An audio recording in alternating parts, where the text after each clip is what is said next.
You're about to listen to a podcast from the Firearms Radio Network. For more, visit firearmsradio.net.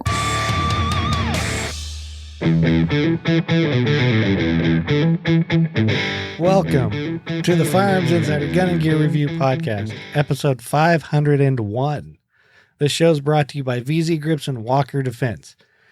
In this show, I have a Serene review. We talk about 365 frames, a sweet light mount, and Faxon bolt guns. As you may know, we showcase guns, gear, anything else you might be interested in. We do our best to evaluate products from an unbiased and honest perspective. I'm Chad Wallace. With me tonight, we have Tony and Rob. Rusty is out saving lives again as normal. So I guess that means that you guys get me doing VZ Grips. They've been manufacturing handgun grips since 2003. They have a reputation for quality, consistency, and innovation. Top-tier manufacturers choose VZ Grips. They come in a variety of styles, patterns, colors, and are manufactured from proprietary G10, micarta, carbon fiber, or polymer. Available with varying degrees of texture, VZ offers a wide range of grips for all different firearm types. Made in the USA, VZ Grips give you the grip you can count on. Our featured grip of the week this week is the AR-15 Frag Grip. And it comes in Rusty's favorite color, of course, but it comes in a bunch of other colors also. This is kind of a frag pattern on the grip. Looks pretty grippy. I don't know if they give it the texture. Sometimes they give it like a 4 out of 5 star texture or something, but I don't see it right now. But either way, do definitely go check out the VZ Grips over at vzgrips.com. Don't forget to use coupon code GGR15. And it will get you 15% off of those grips. Now, we're into what we did in firearms. So, Rob, did you actually do anything? Well, I wasn't going to go to the bloody gun range, but because it's raining here, because it's the rainy season in Florida, so couldn't go to an outdoor gun range because it's no fun to go there and get soaked. So I called an indoor gun range, and like, yeah, we got about a 2.5, 3 hour wait because I guess half the bloody county wants to go shooting. Okay. So I said, I'm not going to wait 3 hours to go shooting. So I didn't really do a whole hell of a lot in guns this past week. That and I got to save some money because I got my insurance bill for next year that's due in December. And I got to fork over $9,000. So yeah, I'm going to be in the poorhouse for a little while. Yeah, well, that's understandable. So, Tony, did you have a diversity shoot or was that last week? No, I didn't have a diversity shoot. What I did have, okay. Friday, I decided to take my dissipator to the range and make sure it was on at 25 yards. The week before, I took the M16A4 clone with the 1-in-8 Hawk that you gave me, and I put it dead on at 25 yards. Friday, I zeroed it. I was at recoil range, and I was like, "Hey, they might be having a shoot over at Old Bridge because I lose count of what events they're going to host there. Because one week they do the police shoot once a month, and they also do IDPA action shoot once a month, and then they have a rim fire challenge once a month, and I forgot what the other event is." But I was like, I'll drop by, say hi to the guys, and get out there because I have the optic is jacked up on this. It actually moves. I'm going to take it off. Like I'm going to take it off and put the rib sight back. So I didn't bother bringing that. I didn't bother bringing my SR22. So I show up, and I'm like, "Hey, everybody," and they were like, "Hey, you shooting?" And I'm like, "No, I left my 22 at home."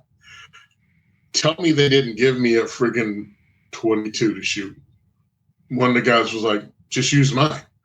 So he has a Ruger Mark IV that's all tandem crossed out. And he was like, "Yeah, you can use my holster. You can use my pistol as long as you have your own ammo." Obviously, I have 20 ammo. I mean, because diversity. What the heck? Yeah. I don't know what happened. Get out. The range there stays in the car, so I actually got to compete with his his pistol, the sucky part was he had a bad mag, and of course that was the second mag I had. Ouch. And it just there's one thing as a nosedive. I don't know what you call this, the Statue of Liberty, when the thing just stands up and jams in the bolt. You load 6 rounds per magazine, because this is an old school police shoot. So you fire 6 rounds, reload 6 rounds in 20 seconds. Well, I'm bringing these mags out of my pocket, so it's slow in the first place. I fired 6 rounds real quick, and we're at 7 yards. I'm using a dot.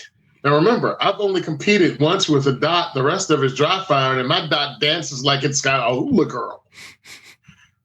So I just punch straight out with his dot, do metal over meat kind of, hey, dude, it's at 7 yards. You're not going to miss. 1, 2, 3, 4, 5, 6. I reload. Bolt goes forward. Statue of Liberty freaking thing. Pull the mag. Work it. Slam the other mag back in. It goes forward. Statue of Liberty. Target turns around. Oh, man. Well, there's no mulligans. There's no do-overs. So second stage, I'm already 6 rounds down. We go back to the 15. It's 6, reload 6. Have it happen again. Because I reloaded number 1 mag, loaded it up again because I didn't want to be, short. So in the end of the night, I finished 12 rounds short. It was a fun time still. I scored a respectable, I think it was like 358, but usually I score 420, 430. So not too bad. And then the next day, I shot in the Marine Corps Heritage Shoot. And I got to stop doing this. So I took the Hawk 1-8 out and decided the first time I should shoot it is in a competition on the clock. Yeah, that's Tony. I don't know how every year I do something new that I've never done before at a competition. So, of course, we set up the targets, 4 B8 targets at 100 yards. I aim at the bottom one. I breathe. I use my range bag as the rest. Inhale, exhale, turn it on. It is very, very clear, dude. I mean, those pictures you did in the review did not lie. I didn't know how zoomed in an 8 power would be. It's not really super close, but it's enough. So I fired the first round and I didn't see a hole. And again, this is my very first time even seeing a target at 100 yards. Because again, that's what you want to do during the competition. So I'm figuring I can't see the 2-3 size holes. And I'm in the black somewhere because of my breathing was down. And they told me it was going to be, if I aim 3 inches low, I should hit in the bullseye. You mean 3 inches high? At 100 with a 25 yard zero. Oh, yeah. So I'm firing. I put 10 rounds in it because I, of course, missed the time to zero the rifle because I showed up late. Imagine that. So I'm in the Tony. competition. Yeah. So I'm in the competition trying to zero the rifle. And I look at the target above, and that's where the group is. I'm aiming the target below. Oh, so you're shooting like a foot high. Oops. I'm an entire target. So now I got to do the maths. Half a click per click. And my dumbass is looking at the numbers, and I turned down 24 because that's what the numbers are. Well, the numbers aren't the clicks. No. No. The numbers are bull drop. Shut up. Who's telling this story? So I click down, I turn up on it again, and I pull the trigger because I need to see the group size. Now I'm a foot below the target. So I guess who learned out how to shoot. So anyway, that's what I did. I used that. Most of my time was trying to figure out the optic at the competition on the clock. I entered four different events. With the optic, I entered the Fallujah event, which is a M16 variant, derivative, or whatever, with an optic. I did not win that. I entered the Marine Corps Special Ops, which was, again, any AR-15, M16 Marine Corps issued thing in 5.56 or 7.62 NATO. I didn't win that. They had guys there with optics, I swear, that looked like they were like 8 to 24. And they had freaking bipods and everything. And of course, it wasn't their first time shooting with an optic. What? So yeah, I took an L on that. Yeah. So they beat me. I know it's hard to believe. But then they had Marine Corps Sniper. And I nailed that one because it's one shot on target at 100, and that's all you get. And I got an 8. So I actually won that. Again, first time shooting it, first time using an optic at 100 yards. I nailed an 8. I'm like, good enough for me. I wrote my name on it and turned it in. And then I pull out the dissipator and I enter Way City. And if you don't know, Way City was a Marine Corps battle during the Vietnam War. And this is any iron sight Vietnam era AR or M16 or gun used in Vietnam by the Marine Corps, but that's what it's going to be. And I was able to use that because they did issue the 605 for a little bit to special units. So the dissipated qualified, and I actually won that using iron sights. I lost in like Fallujah. We're like at 83. That was my score using an optic. I won at Way City with irons with a 78. Tell me, man, it should not be that close with a 1-8 optic compared to iron sights. Well, Tony, if you knew and had it sighted in, it probably wouldn't have been. I mean, I should have been in the 90s, obviously, with the optic. But again, very first time looking through an optic. But this is the same guy that went to the place with my black powder pistol, and I read the book on how to load the black powder pistol at the event. Yeah, that's true. That's true. I'm sitting there holding the book open, learning how to do it at the competition. Yeah. So yeah, I don't know how to use a gun, right? Yeah. My whole thing is I don't let this intimidate me because it's a fun competition. I know I understand the principles of marksmanship. And I try to tell people these events are a ball. When I looked around, I saw dudes with Krags. I saw guys with sporterized M1903s, M1 Garands. Anything and everything was there and really worth looking at. And you're doing yourself a disservice if you don't come out to one of these events. So it was New Jersey Military Arms Collectors, and you should really join something like that and have fun, especially and you don't even need like a historical firearm.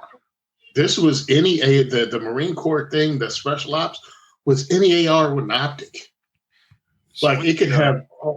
Go ahead.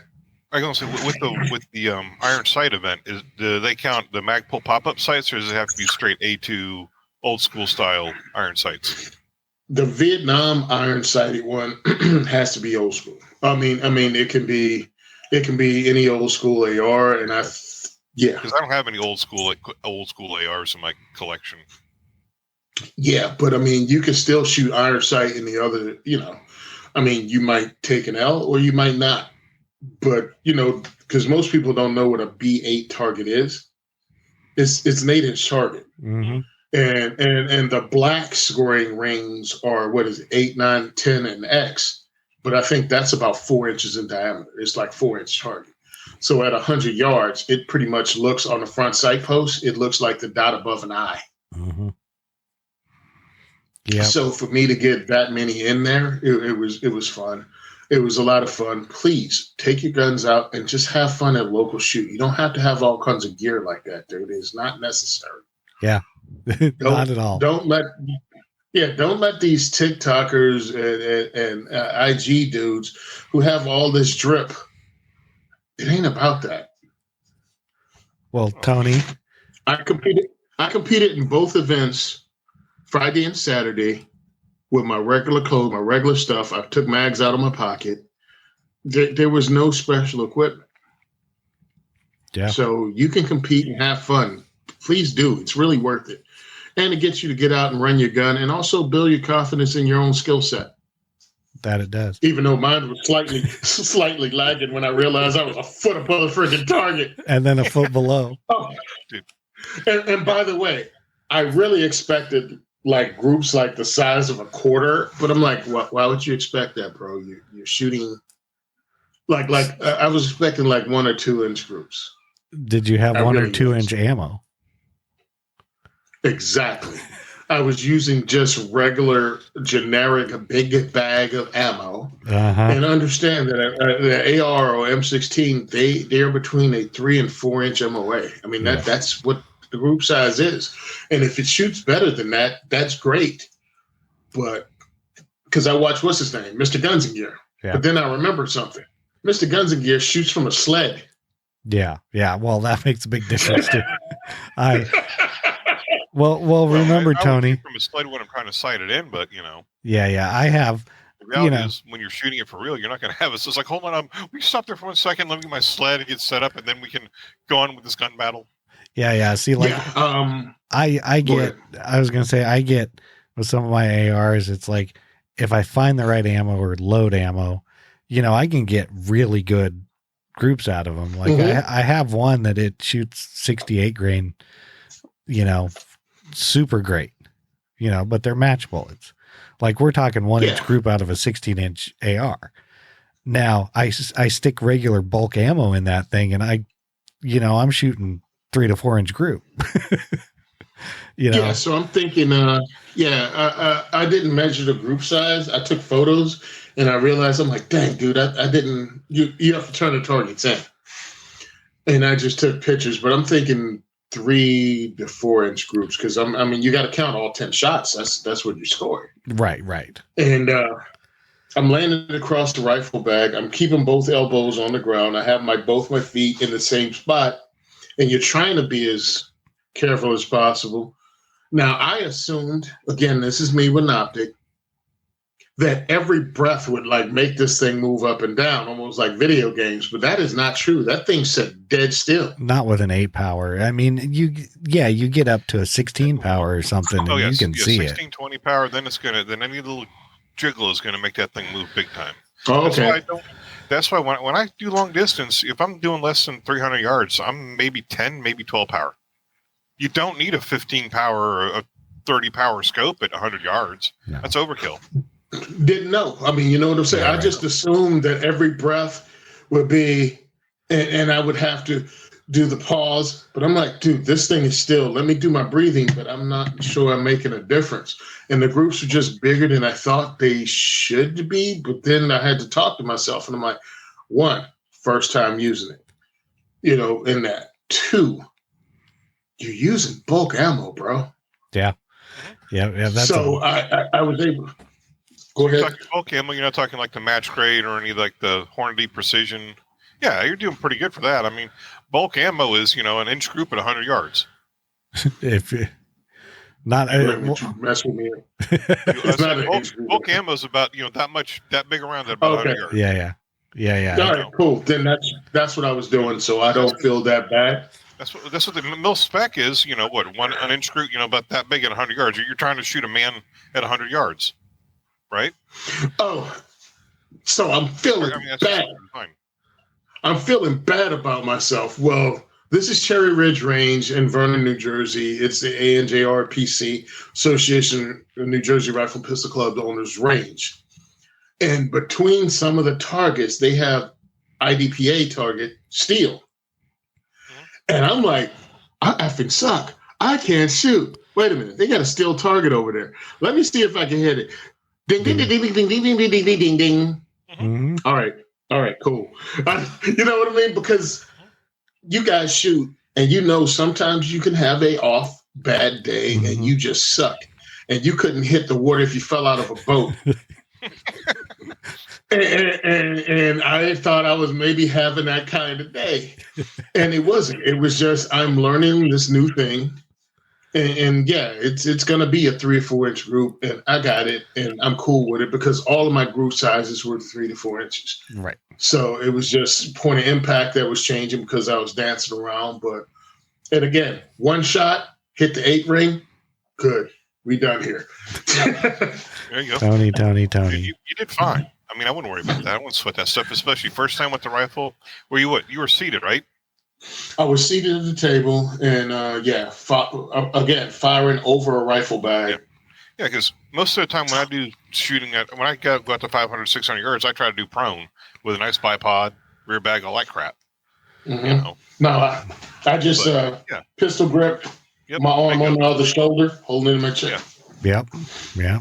Hey, it works. Hey, you know what you're saying? Fundamentals of shooting are very, very important to replicating shots. Who the hell would say that? I don't know. Not on this podcast. We never say that. Yeah. See, what we really want to know is that first group he shot that was a foot high.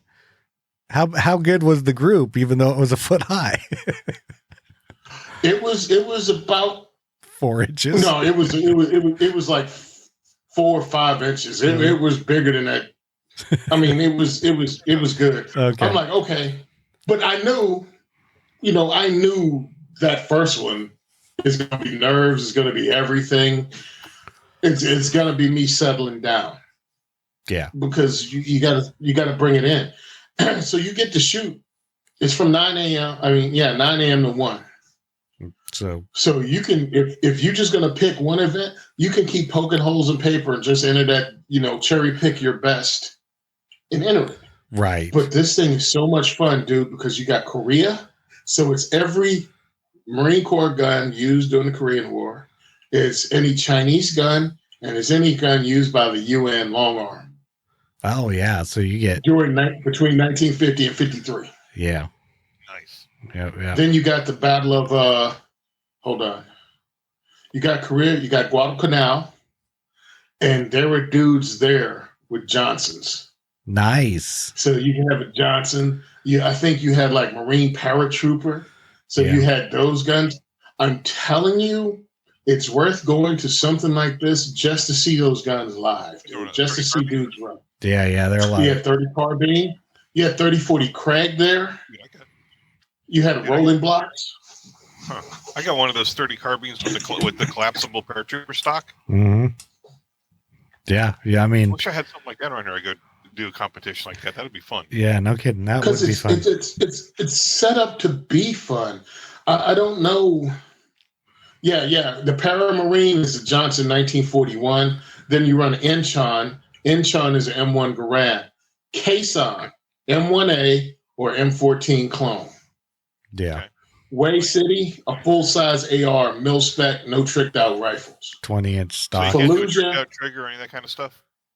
No. Fallujah M4 style AR carbine with iron sights or combat optics. And because the Marine Corps switched over to a 1 and 8, I was able to enter with that Hawk now. Oh, and even in the Fallujah one. So that competition wasn't open only to Marines. It was open to anybody who wanted to. Open to anybody. Yeah, so the guy beside me had it because it's the Peking relief effort. He had a Remington Lee 4570. Ooh.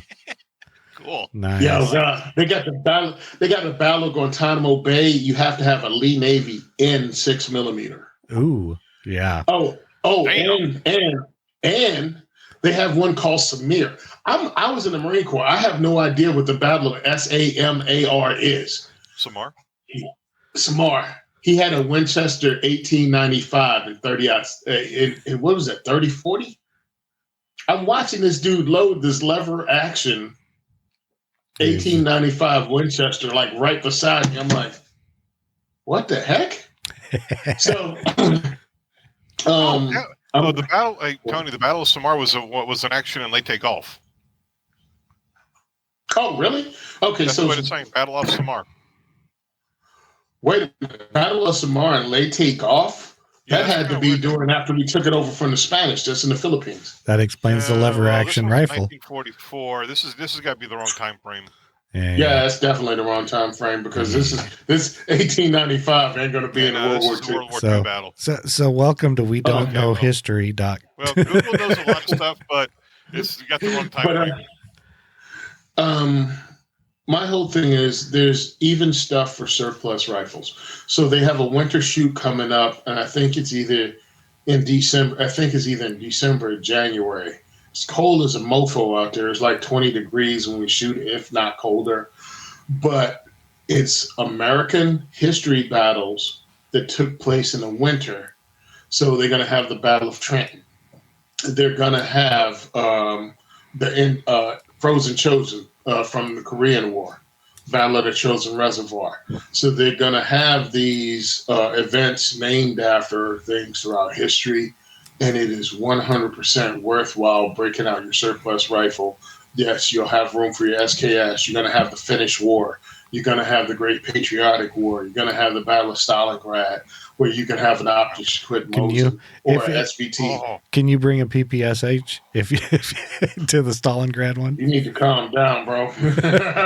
You don't want a New Jersey neutered PPSH. And I don't know because I don't remember it all because some stuff is going to be at 50 yards. Right. But, some of the rifle stuff is at 100. So I've shot my Finnish Mosin out.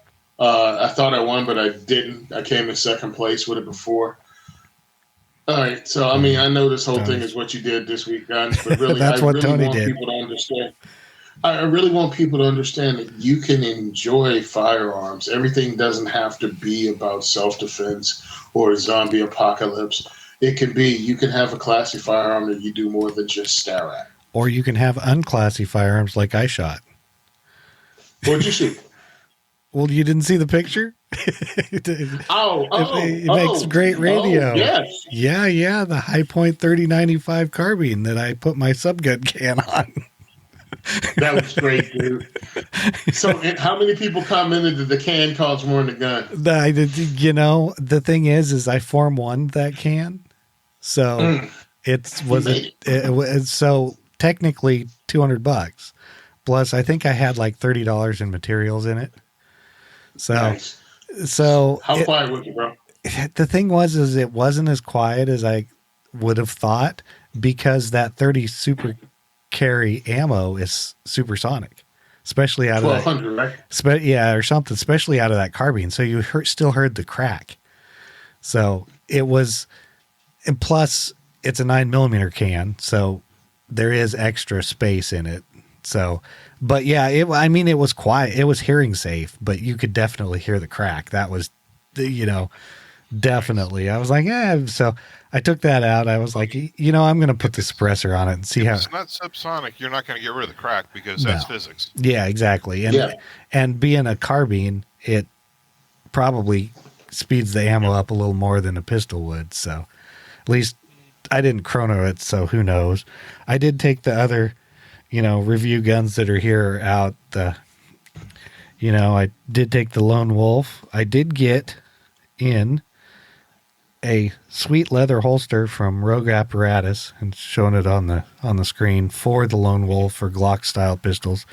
It is leather, but it's quality leather. It's going to probably last a long time. I know some people think, well, the leather has problems. Well, I've had good quality leather and never had any problem. I've had cheap leather and had problems. So I think that definitely tells what it is. He just put DCC clip on it. So far it's, it works pretty good.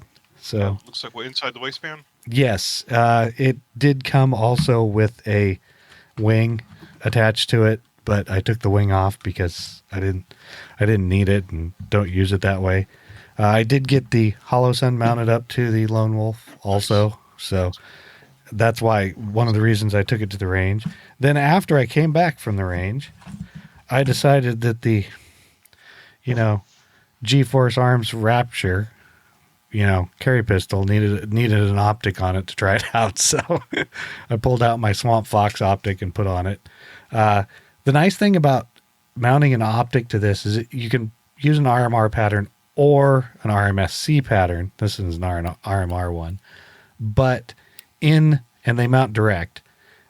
It comes with the little locator pins. So even though there's a little gap at the front and back, it has the pins that go in, and then you screw it down, which that's nice. That's not something everybody does, and the holes are there for the pins and everything. So that's pretty much what I did at the range. But yeah, the High Point with the huge subgun suppressor on it looks pretty funny. Our friend Aaron from the Off-Road Podcast said I should put a 5x25 scope on that High Point. I'm like, well, I said I don't have a 5-25 sitting around. I do have a 4-16. So I might stick the 4-16 on the High Point. Just, why not? Why not? Because just to piss off some people, especially on the internet. Point, exactly, dude. You about to discover one of the most fun parts about. Hold on. Should I tell you about my High Point? Nope. I'm not going to tell you guys on air. I'm going to surprise you with the pictures I'm going to post of the High Point. It ain't happening right now. Already got it planned. I did hear something. The Midwest Firearms Solutions that painted my X-Wing rifle, he commented on the High Point, said it was a pig or something. I sent him a message saying, "Do you want me to send it to you so you can paint it to actually look like a pig?" Because that would be fantastic if that were the case.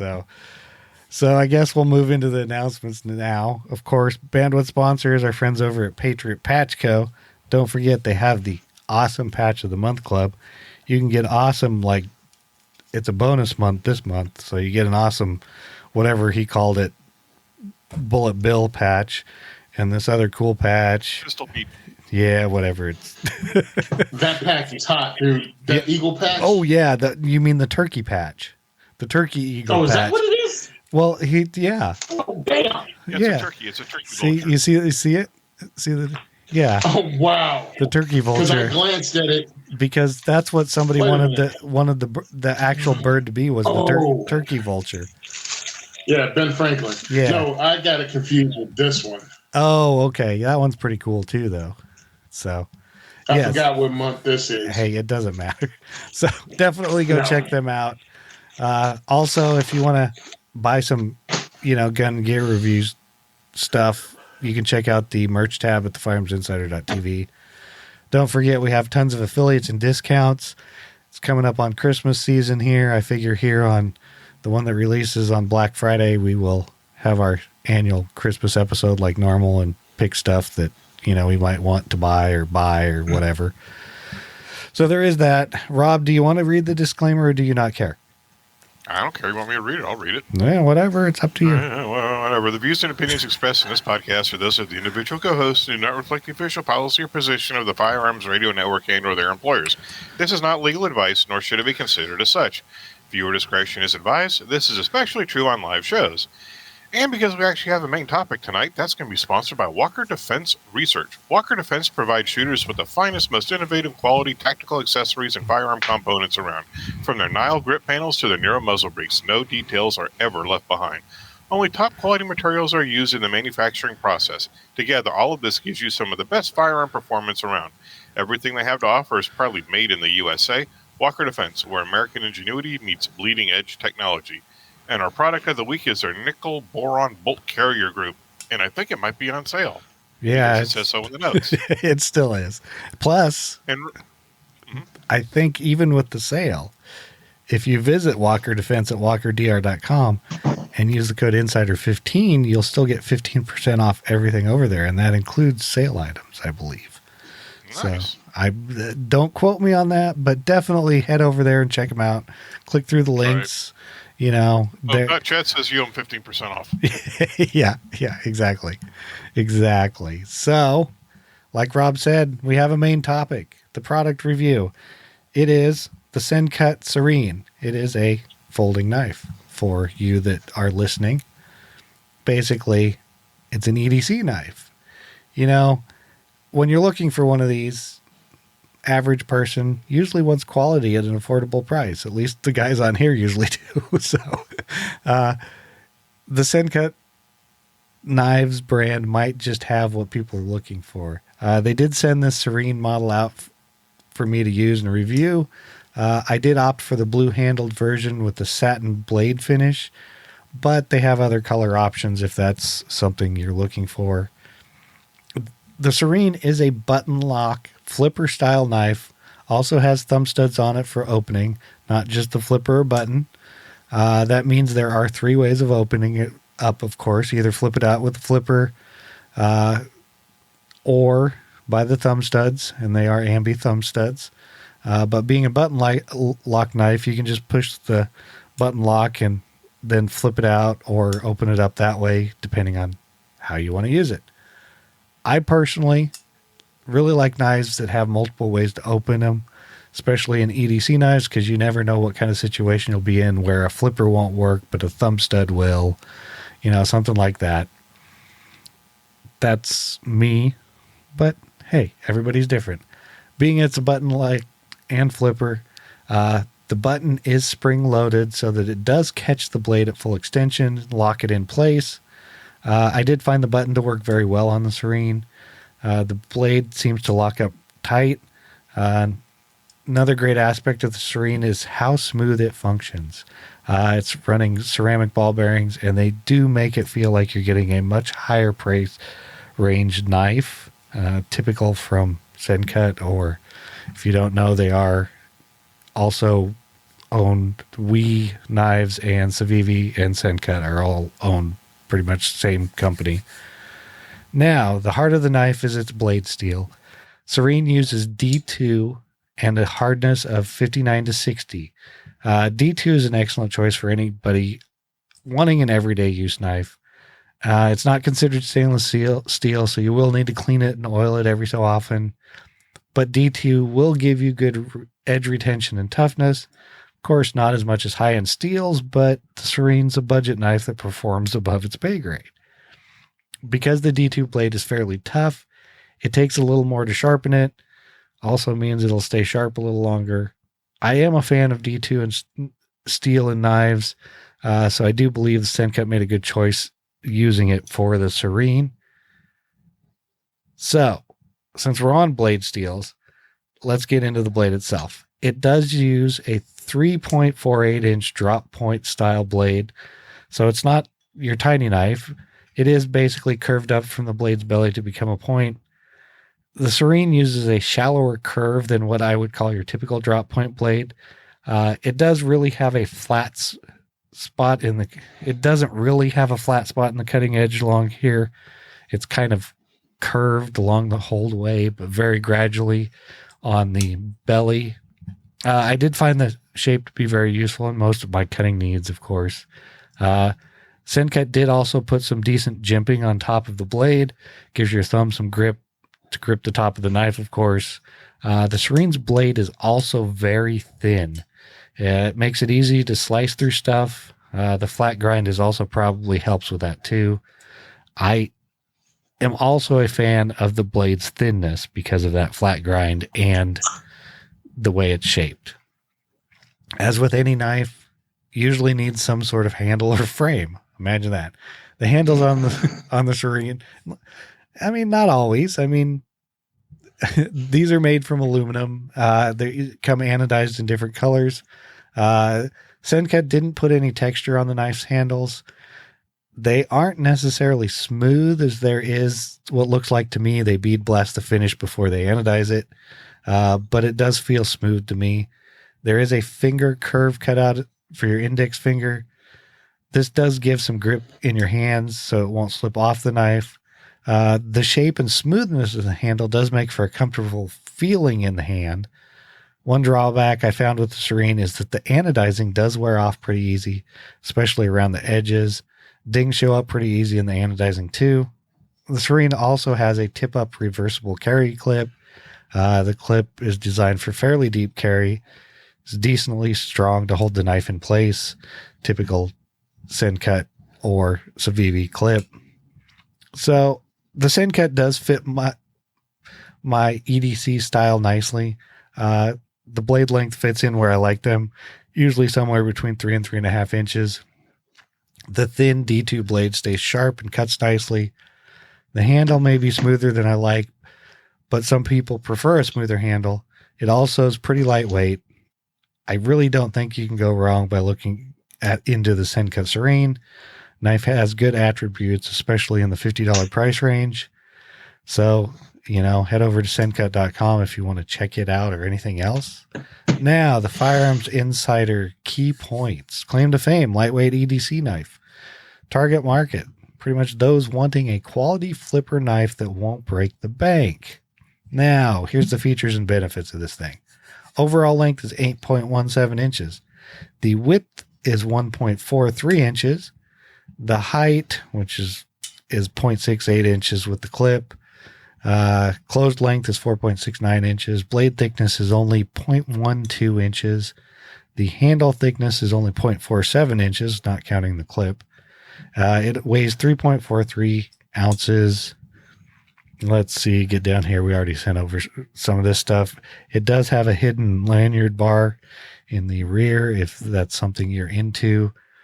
So basically, that's the features and benefits. Other options, black, red, or gray, depending on what you're looking for. Some of the blades are coated also. There's a what others are saying on there. There's also a link to another review from Neves Knives. Price point, MSRP is $55. Retail is $46.75 on Amazon. So if you need it now, head over to Sencut or Amazon, of course. Now for our rating, the pros, it is sharp. The thin D2 blade is a pro for me. Button lock, the flipper, the ceramic ball bearings, and the deep carry pocket clip. The cons is the anodizing does wear off or wear some, and it has a smooth handle. So, but I did give it a score of 7.5, which was good. You guys got any questions on this or? Yeah, you forgot to talk about the green one. There's a green one also, Serene. When I wrote the review, there was not a green one.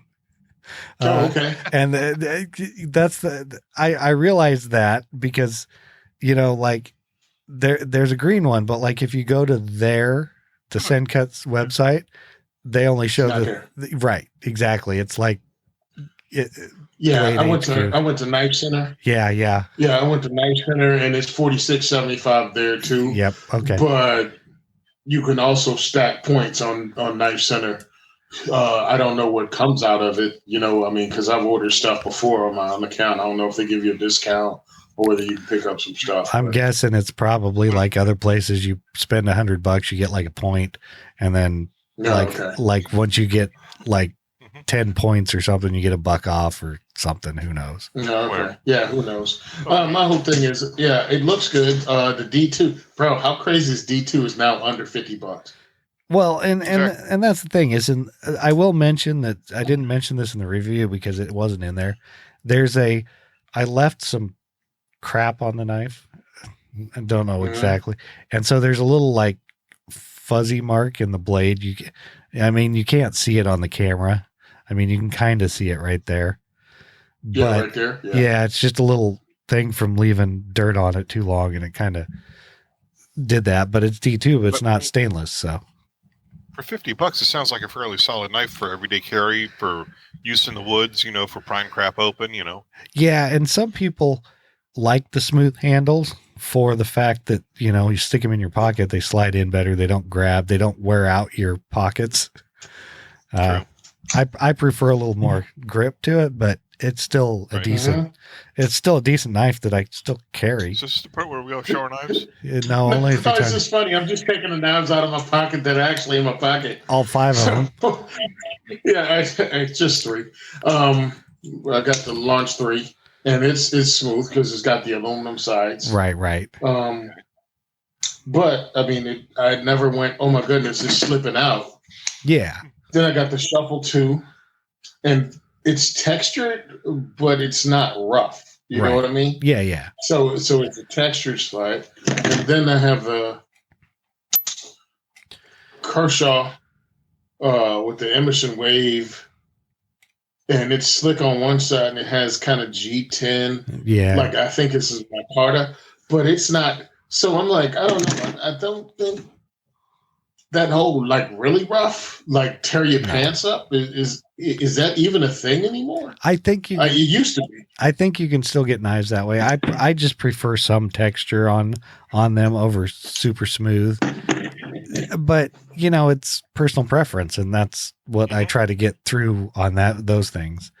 So yeah, plus for something like this, it's totally contoured, so you don't need to have that much texture. And that's like I said with the Serene, is they put a nice little finger spot in it is, but it's not super far forward, so it's decent and gives you some grip. Cool. Well, that was the Sin Cut Serene. You know, here one of these days we're gonna maybe next week, if I'm behind on reviews between the show and the website. So next week, if Rusty's here, we might do 2 reviews, do his and one of the other ones I got up there. So, you know, there might be a little bit of change in the show. So we just won't have as many product spotlights, which is what we're getting into now. And first up is the Smith Defense S365. MSRP on this is $299 plus. This is a complete aluminum grip module for 365, as you can guess, but it has different configurations that you can add to it. We've seen this in various other pistols. So you can basically make it an X, an XL, an L, so you can run a short grip with a XL slide, or you can run an XL complete, or the long grip with the standard slide. And so you get good customizability. It does have grip panels, so there is that. It is sold exclusively through 80% Arms, and both the links are in the show notes, because the 80% Arms one link is actually, they do a better job describing it. One thing they did change is it does run a true 1913 pick rail on the accessory rail, as opposed to the SIG thing. You drop your 365 fire control unit in it. They do say that some holsters may not be compatible because of that rail being different. And then on the 80% Arms site, you can buy, they give you the options to buy the extra. So you can add the long dust cover, which, you know, so if it's XL size, or you can grab the grip extension for the X size, or of course they'll sell them together for a few bucks off. But the base model is just the standard 365 grip module. So there's that. Were you going to say something, Rob, or? No, it was like an interesting add-on module for your Smith 365. I mean, yeah. That's kind of what I thought. I don't even have one, but I know Rusty does. And I saw this and I was like, oh yeah, because I know there's other companies making aluminum grip modules, but they aren't custom. It's like you buy whichever one you want. This one has options to put it together how you want it, or if you want to try something else out, it gives you those options. Tony? Yeah, so I saw this with Zero Delta. Is that who made that? Yeah, when they did the Glock one. When they did the Glock one. Yeah. They call it the one because I ain't gonna say. I might have been a little jerk, and I asked the owner of the company, "What's the point of this?" I was like, "What does this do?" The Zero Delta one. Yeah. I'm like, all right, great. It's an erector set, but like, what's the point? Because there's so many moving parts. Now, there's the entire pistol is $689. Right. Because it's made from a Glock, but it says it's starting at $229, but I don't know what that start is because it's all like clustered up on the page at one shot. You know what I mean? On there. So it's like, well, what's the kit? Right. Like on this one, if you want the full kit, it's going to cost you $369 basically. So if you want both, if you want all the front dust covers, and the grip extensions. So that's what this one will run you if you want both of those. So it's a whole thing. When I'm looking at it, right, it's like I get it, but I think it comes out to that swappable barrel thing, that feature that nobody uses on rifles. You know what I'm saying? It's like, this is cool, but you getting into one configuration. You're not coming home and going, all right, I had a deep cover, but now I'm going to go carry something bigger because I got a pistol class to take. Right. And I don't want to shoot the subcompact. Here, let me freaking, transform this thing. I think it's cool.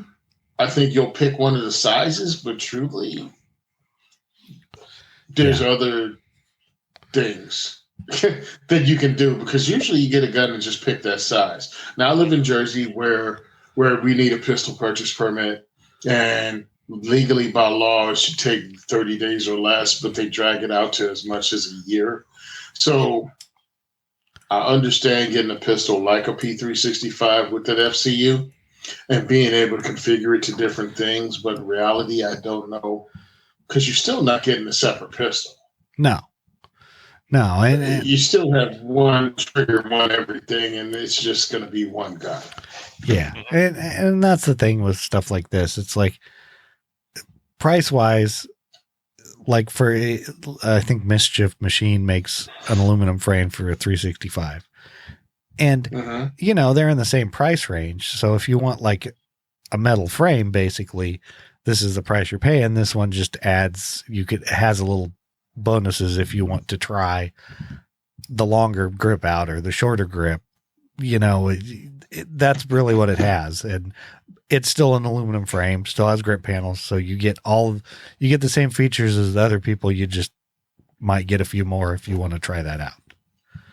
I think it's great modularity. I don't know how many people will use it, but I'm glad it's there for them. Yeah. I'm not going to poo-poo on it. It's just, for me, I need a bigger gun. Yeah. So the macro is pretty much the only. Yeah. Even the XL is too small for you. The XL is too small for me. The macro works. So I'm looking at that and I go, I would never get this because I need a macro. Right. So there's no reason for me to play with this at all. Right. You could buy the XL for your daughter.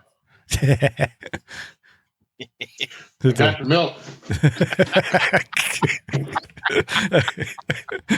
So Daddy'll be home shortly, honey. We don't believe that one. So that is the Smith Defense S365 frame.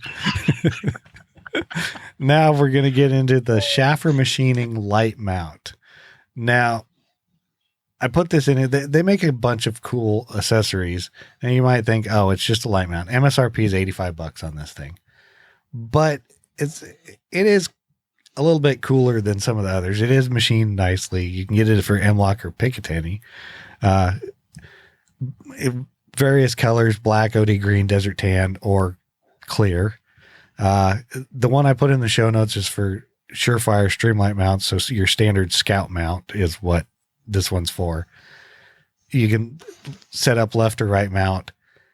The cool thing about this is, one, it's a decent mount. It's going to give you good support for your light, but they built into the mount, they put a QD swivel point. Now, they did use the Gravtech heavy duty stainless steel QD cup, which are one of the industry kind of standards. They're good quality QD cups, which is nice. It does only weigh like 1.6 ounces for the M-LOK one. If you are looking for something like this, it is pretty cool. Having those, anodized colors is nice too.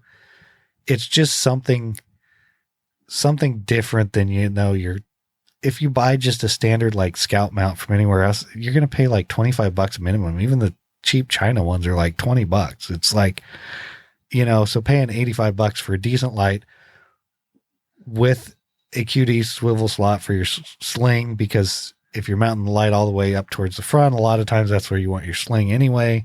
You're taking away maybe where you would mount your sling, and so they give you this bonus. You guys got anything on it? I don't know, for $85, it seems like a decent light mount. And I like the fact that it got the swivel mount in it. Yeah. That was the thing that really intrigued me. Was I was like, oh, it's a scout mount, and I'm like, oh, wait a second, this thing has a built-in QD swivel. Now, the other thing was they made something that Rusty was asking about, and I was going to tell him about it, but since he's not here, he's going to have to listen. They also make an M-LOK mount for Streamlight pressure switches, and I know he was asking about that. So you don't have to just tape it. I checked that out. Yeah, exactly. I was like, oh, that's pretty cool, and that's like $35. But either way, I was more. They make that same mount for Z-Bolt Olight Odin mounts, also with the QD in it, and then they make a 1-inch universal light mount one that also has the QD in it. So they make all of those. But yeah, I thought they looked like decent light mounts. Figured I'd tell people about them. Figured there wouldn't be much discussion on them because of what they are. Right. Yeah, I was checking these out myself, and I think you should go to their website and check out some of their other stuff. Because my whole thing is the one that we have a picture of that's precariously mounted like ahead of the muzzle device. Yeah. That's how you test how good the light is. Yeah, no. I'm like, oh, that one's gone. I don't care how tight the mount is. You just blew that sucker out. Maybe. But I'm looking at something like that and I'm going to myself, how will it hold up? Because you got to have it. It has to be close to the body, to me, of the handguard. So it's not catching on everything. Mm. It's not freaking banging. And if you go around a corner, if you peep around a corner, you don't want this thing to be telegraphing before you get your eye around to see it. I don't know. Tony, you don't have to mount it all the way out front. You can mount it back a few notches. Yeah, he knows. Yeah, but my whole thing is, and also it's not how you use the light, really. I mean, but you got to make sure you're over there and it's out. But I looked at it and that looks solid. And I'll go ahead and tell them that kudos to whoever took the pictures because they look great. I mean, they just did a really good job taking these photos and making it look really nice. Some websites don't, and it makes it look something like this, because I do the thing for the show. And sometimes when you roll up, something just looks flat and not interesting. Mm-hmm. And they did a great job making it pop. So appreciate that because this is your customer's first interface, maybe with your product, and that you did a bang up job. Yeah, where I think it's a good idea to mount it way at the end is if you look at the pictures where you got a can or a big muzzle brake at the end of it, that's where you can get out further so it doesn't get blocked quite as much. Yeah, and that's what I dug about all the rest of them because if you have a 15-inch rail, 15. Oh, excuse me, like a what? What's the rail like? 12 and a half? A lot of them 12 inch. Well, 15-inch comes to just the muzzle brake.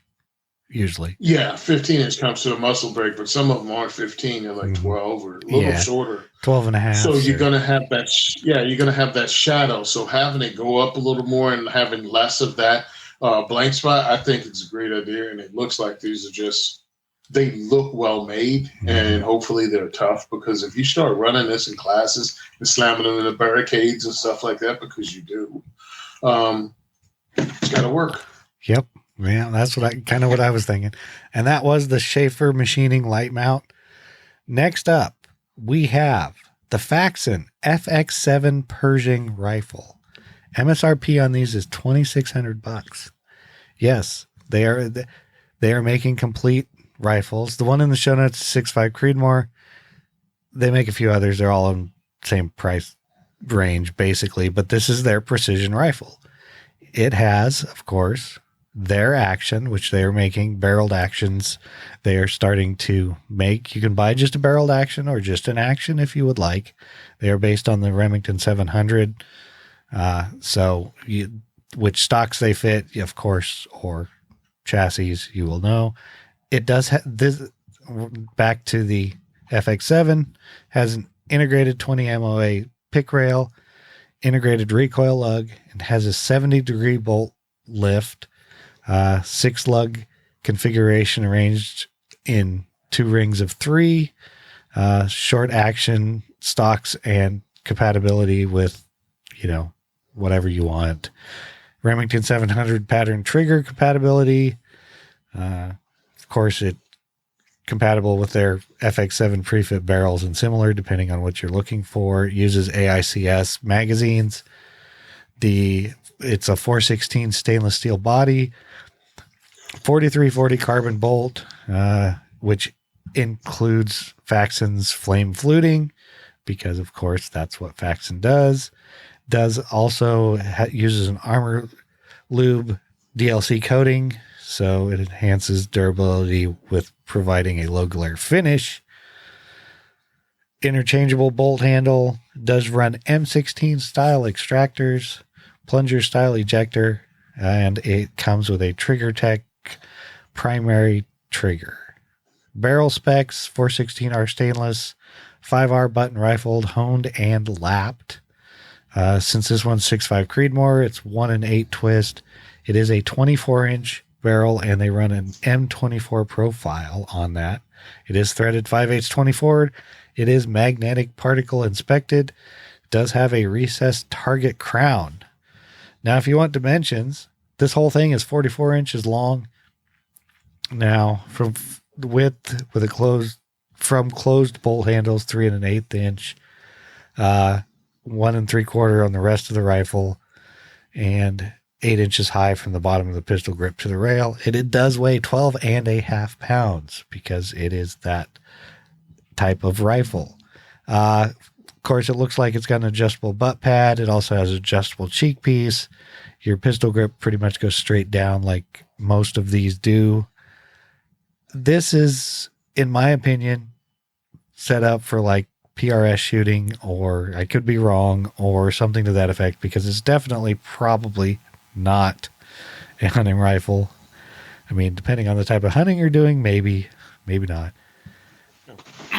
Price range, I mean, it's Faxon. I don't think this is out of the ballpark for what you're looking at. I think barreled actions are like $1,600. So by the time you bought a chassis and everything else, you're looking at about the same price. I've been happy with all the Faxon stuff that I've had. I don't know about their, rifles, because I've never seen one, because they're brand new. I do hope to actually see one and see how they do, but it's another option out there for you people that like precision rifles. Rob, Tony? I like it. I figured you would. $2,600. I mean, looks like a decent 6.5 Creedmoor rifle. It's got a nice stock on it. I mean, threaded barrel. You got a nice 20 MOA pick rail. Oh yeah. Yeah, I mean, you could get into precision rifle shooting for drop a scope on there about $3,200, $3,300, unless you want to go crazy with your scope, which I don't think you need to go nuts on them. I know some people go, "Oh, you got to drop a $2,000 scope on there," which I don't see the need for that. Personal opinion. I got you. I mean, you could, if I were to go hunting with this, I'd want to go hunting in like a stand or something like that. If you're in a stand where you don't have to worry about, or in a blind or something where you don't have to worry about moving, then that'd be probably the way I'd go hunting with this. But yeah, you're right. This is more designed for probably bench shooting or prone shooting. Yeah. Precision rifle. I got you. Tony, what do you got on it? Oh, well, I mean, look, Faxon, I know that in the bolt, because they build the bolt, they build the barrel. So that bolt barrel interface is there from the beginning. So that leads to accuracy. Do they build the body, or is this like MDT? Or it's not an MDT chassis. I don't know if it says Faxon on it, but so I'm assuming. Yeah, I know. I'm assuming they're building it also. I didn't find it anywhere where it said they weren't, or if they were. But it looks a lot like a lot of the typical chassis like that. I just didn't see it, so I was like, I don't know exactly what it is. So, and the price isn't ridiculous. And look, we've been at this a while. I mean, this is 10 years of the show, but we've all been here for 400 something episodes. 7 at least. We've watched this. We've watched this go from, hey, did you see that stock that Ruger came out with a precision rifle, to they set the bar and everybody else is still playing around with that very same bar. And this all goes back to, at least that's when it went commercial, when Ruger did this. And I think is really great because Faxon is in it. Faxon is bringing that barrel making and their expertise to the table as a company they are. And it just gives us a heck of a lot of options. So I don't see anything wrong with that. They're a great barrel maker. They donated to us and that barrel, and I'm sure it's freaking still running like a sewing machine. You like your barrels. Yeah, and I'm trying to think. I have one or two rifle AR barrels from them, and they didn't. It was weird because the barrels I have the one shorty lightweight barrel that I did a review on, and then they donated to the big shoot that's here in the summer, and I actually won one of the packages that had their rifle, had their barrel, and some Timber Creek stuff. So, I like their stuff, and contrary to what I said earlier, Tony is right. It does say in here, the rifle finds its home in an MDT/Faxon Firearms co-branded rifle chassis and an MDT skeleton stock finished in gray Cerakote. So there you go. Exactly. Yeah, I thought so. Yeah. But, hey, cool, man. I mean, my whole thing is you don't have to invent everything. A friend of mine told me that once. He was like, hey, you don't have to reinvent the wheel in everything you do. They have that barrel bolt interface. That's what they do. They got a quality chassis from one of the number one chassis makers. Yeah. Yeah. So, I mean, oh, look, they didn't make everything. Yeah. Okay. No problem. Exactly. Yeah. Exactly. So you could make pizza without having to milk the cow and make the cheese yourself. That's right. Pretty good pizza. Just if somebody needs to go get milk at the store, watch out.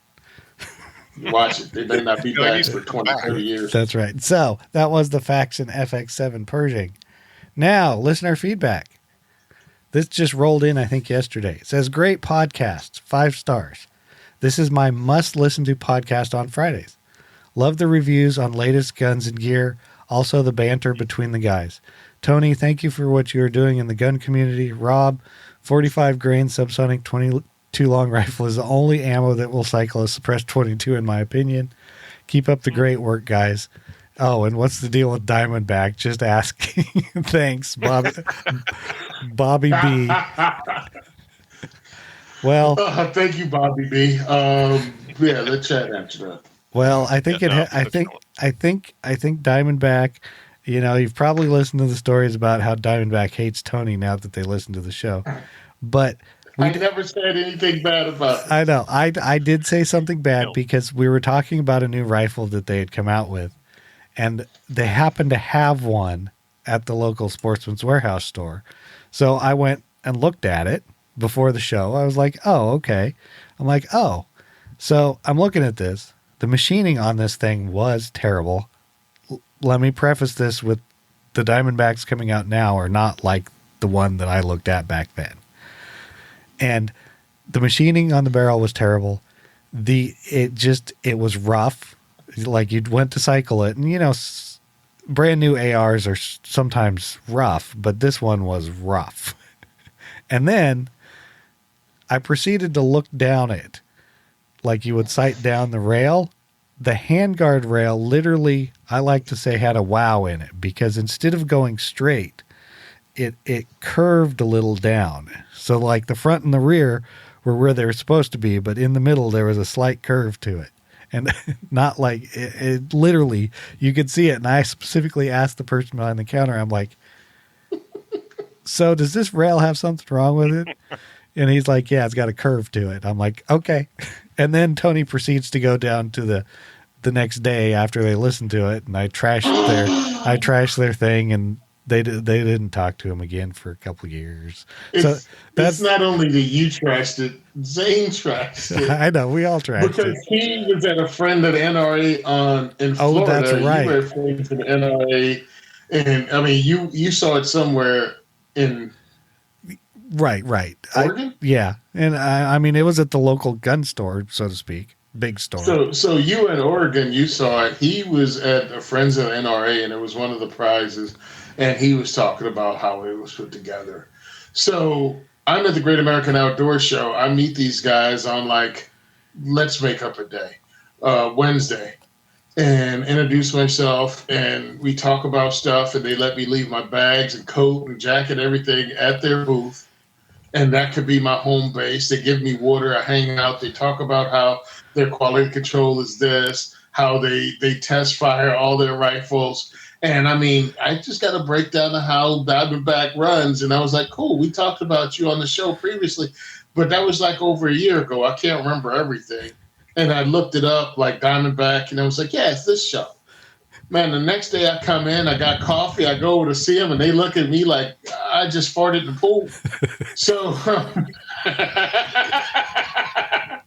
they were like, you were nice, but everybody else was mean. Uh-huh. And there's some really nice people over at Diamondback, dude. Check them out if you see it somewhere, and have your own opinion of them. But again, they've gotten better. I mean, it was a young company, and they got way more experience now. Yeah, and that's the deal with that. So Tony, tell us about diversity shoots. Wait, stop. Diversity shoot. Well, no. I before I forget, I got to thank Bobby B for sending that review. Yeah. We actually appreciate it when people send us reviews like that. We like it. Okay, Tony. Oh heck yeah. Yeah, dude. The next diversity shoot is on November 30th at Gunfire Range in Woodland Park, 6 p.m. to 9 p.m. Our tickets are available at eventbrite.com. If you just type in Tony Simon, you'll find me, purchase my tickets, or you can go to Simon Says Train on Instagram, Simon Says Train on Facebook, and you should find a ticket link there. Second is for everyone on Facebook. And X, you can go on Twitter and under, of course, Second for Everyone, and have the ticket link pinned to the top of the page. We're introducing people to firearms. I'm going to have some really cool prizes from SHOT Show and some other stuff, because I have 2 years worth of SHOT Show swag. So I'm going to be giving some of it away, because we're coming back to SHOT this year, baby. And I'm going to be bringing a whole bunch of stuff back this time too. And I can't wait.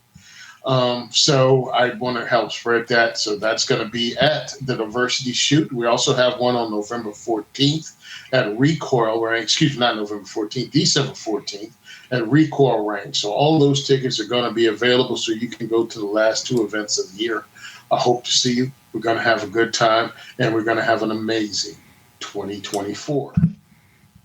Nice. So you can send us questions, comments, or feedback to gungearreview@gmail.com. Don't forget to subscribe and leave us a review somewhere like Bobby B did. You can check out all the other great shows on the Firearms Radio Network at firearmsradio.net. Don't forget to head over to the Firearms Insider at firearmsinsider.tv and check out all the reviews. Please check us out on Facebook, X, and Instagram at Firearms Insider. Don't forget to check out all our great sponsors, and thank you for listening to the largest pound-for-pound podcast on the network, and we are out. Epstein didn't kill himself. This podcast has been a production of the Firearms Radio Network. For more, visit firearmsradio.net.